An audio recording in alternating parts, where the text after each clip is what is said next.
vlog. Punta tayo ng Greece Hill sa Binangonan Rizal. So titignan natin kung kayanin natin yung ahon doon. So, nandito pala ako ngayon sa Marcos Highway sa harap ng SM Marikina. Time check, alas 6 ng umaga. Tara, let's go! Umaga na tayo, maliwanag na.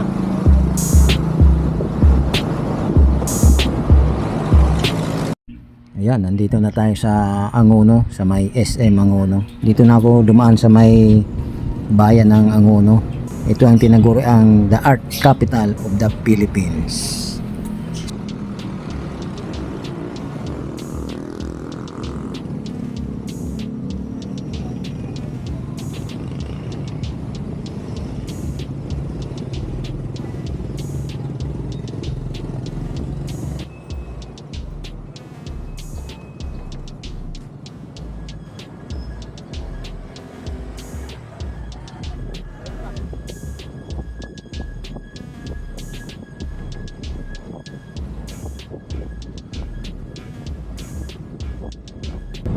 Malapit-lapit na tayo. May 3.6 kilometers na lang tayong tatakbuhin.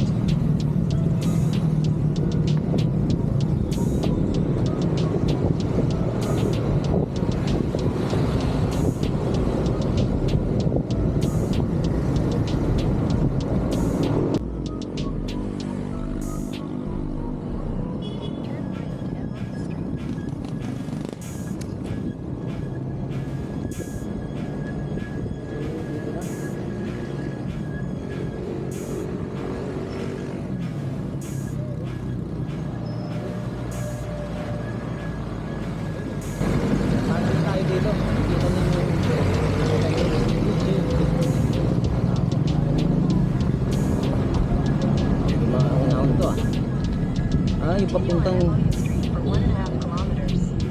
yung way niya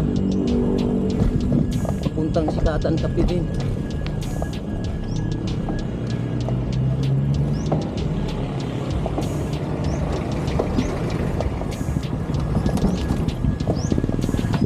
Oo nga, ito yung papuntang Sikatan Tapi. So magkakalapit lang siguro sila. Banayad na ahon na to ah. 5% legit na yung taas. Umpisa pa lang to ahon.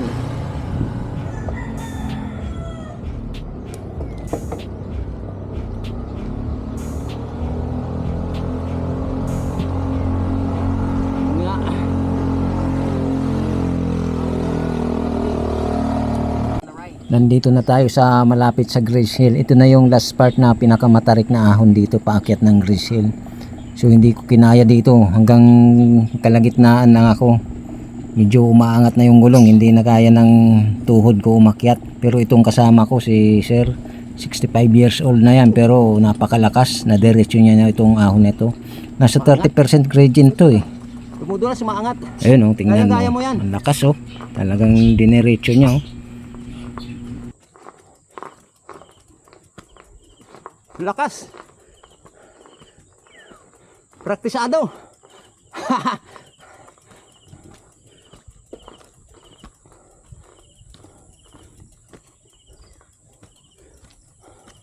Yun oh.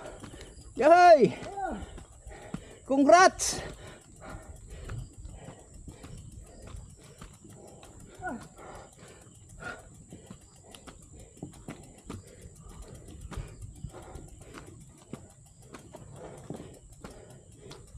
Tumudo na.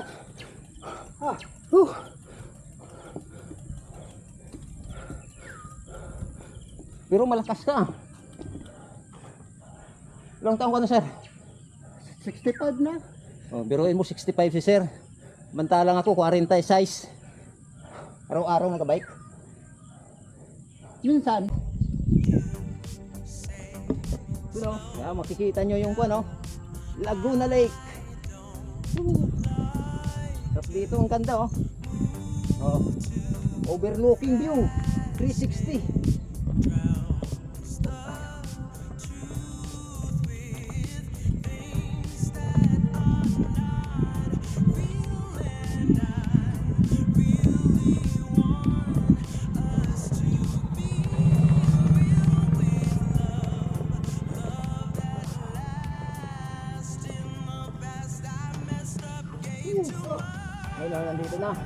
Sir, ang lakas ni sir, oh.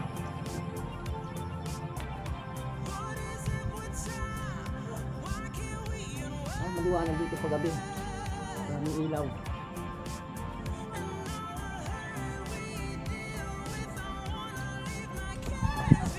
Overlooking view ng Grace Hills. Dito lang to sa binangunan mga best friends.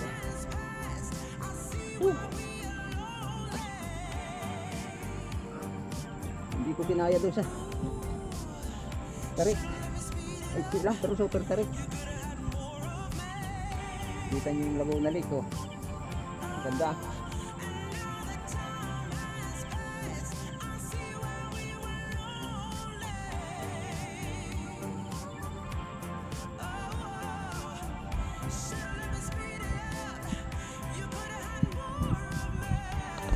Uwi na tayo ng Marikina. Nakaahon na tayo dito sa Grace Hills.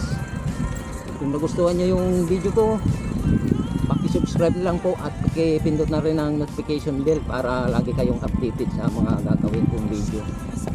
Bye bye, thank you for watching.